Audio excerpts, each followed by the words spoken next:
in your professional opinion, should someone just start inner child work? Should they start on that journey? You said, should they start? Or I think that people, when they should start, in my professional and personal opinion, as doing my own inner child work, you have to be ready to be honest and open, and self-awareness is key when you're doing inner child work.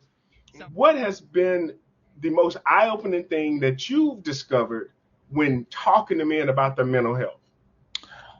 I think, you have to, like you say, make it lighter.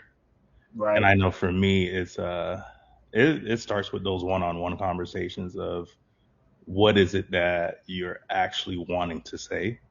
Sometimes people can't do it in a group setting or they're too embarrassed to say. But if you're actually one of the pioneering people to do it first, you Right. can actually show the transformation that's happening on your end. And then it will help somebody else say, you know what, maybe I should go get the help that I need. And Now, I love the book. I just love the book. And I want to plug the book even more because I love how your approach was. I said, oh man, this is really, really good. So, and I think sometimes we don't know how to heal because as a child, we don't know the language of trauma. We don't know the language of abuse. We don't know what neglect is. We don't know what abandonment is. But those things start to show up in our adulthood and they start to shape our behavior. I think this is so important that we are able to address that inner child. Now, I have clients, I told them, you're going to have to learn how to reparent yourself. You're going to have to learn how to reparent the inner child because that was not parent for it.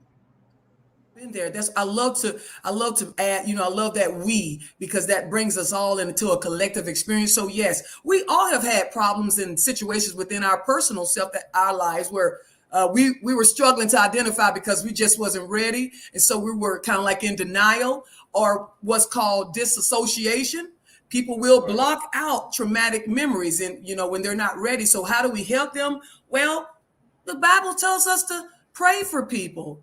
And it also tells us to restore folks gently.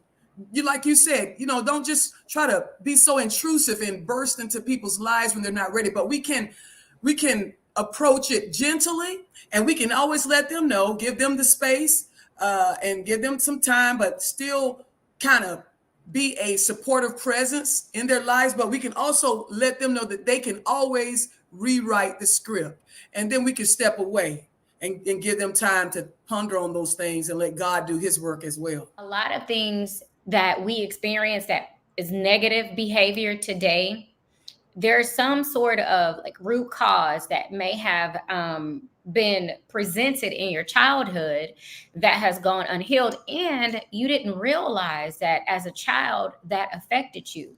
For example, if you grew up, in a single parent household and your mom was never supportive of any of your extracurricular activities, and not because she didn't want to be, but she couldn't be because she had to be at work. And you didn't have anyone around constantly validating you and pushing you and reminding you how great of a job that you're doing, even though you're doing a good job. You're going to have a need for that validation. You're going to have a need for that as an adult because you didn't get it. Now, some can possibly argue, well, you can't miss what you didn't have, right? Absolutely, you can miss what you didn't have.